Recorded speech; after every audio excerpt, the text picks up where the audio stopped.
Okay, we're on chapter 30 now of Vajak Poor by S.F. Said. It was Holly. Her spiky black and white fur burst into the front room. Vajak went to the door to meet her, flushed with victory. But there was a look in her mustard eyes, a look of horror. That wiped the smile off his face the moment he saw it. "Vajak, it's horrible," she said. "We've got to get out of here." She looked up at the thick green windows, searching for a way out. "What's horrible?" said Vajak, confused. "It's the vanishings. This is where they've all gone." She shuddered. "The man's not here, and I didn't see those black cats, but there's a room upstairs with a big cage in it and hundreds of cats in it. Only lots of them aren't..." She closed her eyes as if she was trying to block out the memory. "Aren't what?" he asked, afraid of the answer. They're not alive." She looked more shaken than he'd ever seen her in the city. "Sorry to interrupt you, Vajak," said Mother, "but who is this?" The Mesopotamian Blues were all watching, even Julius licking his wounds by the fireplace. Holly, this is my family," said Vajak. "Mother, father, everyone. Meet Holly." "Don't worry," Holly said to them. "We'll find a way out." Father frowned and turned to Vajak. "I don't understand," he said. "Do you know this cat?" "This is Holly, my friend from outside, the one I told you about." Father looked disgusted. He turned his back on her. They all turned to their backs. "This is not outside," said Father. "Tell this cat to leave us." It felt like a slap in the face. Vajak glanced at Holly. She looked as stunned as he felt. "How could you even think of it?" whispered Mother. "You should know better than this, sweetheart." "Didn't you hear?" protested Vajak. "She's going to help us to get out." "But we don't want to get out," said Mother. "Where would we go and who would feed us?"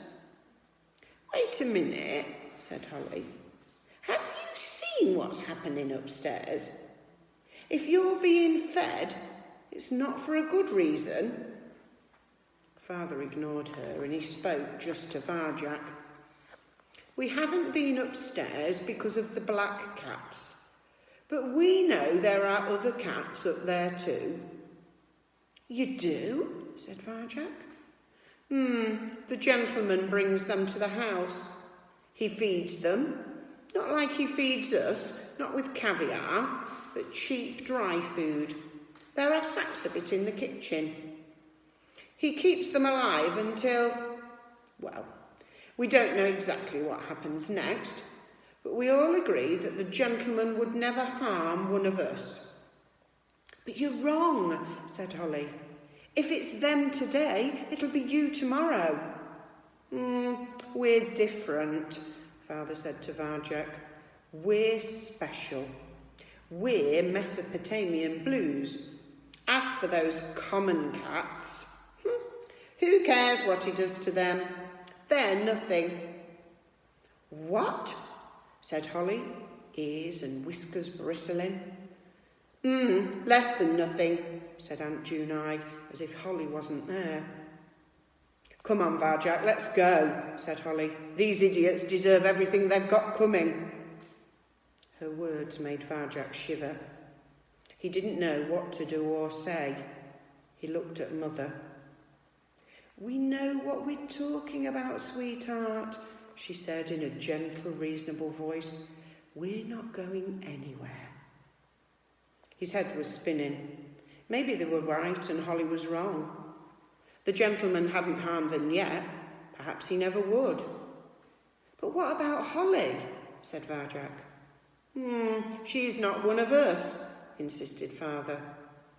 Vajak looked at Holly. He looked at his family. There was a twisting, tearing feeling in his guts. He looked at Holly. He looked at the family and back at Holly again. His insides were being ripped in half.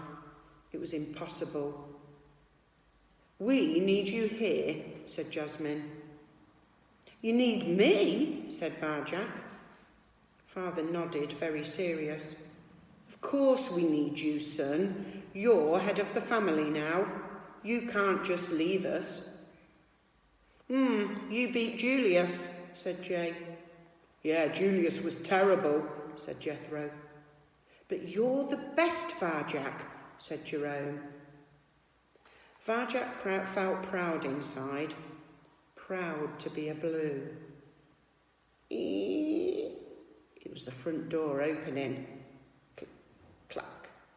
The gentleman entering the house. 2 sleek black cats by his shoes. "Come on," urged Holly. "Now!" She cut towards the corridor. Vajak couldn't move. His mouth felt numb like ice. He wanted to go with her, but how could he? He finally had what he always wanted. He was a proper Mesopotamian Blue at last. He couldn't ruin it. He couldn't walk away now. Holly stopped on the edge of the front room. She glanced back at him, and he looked away.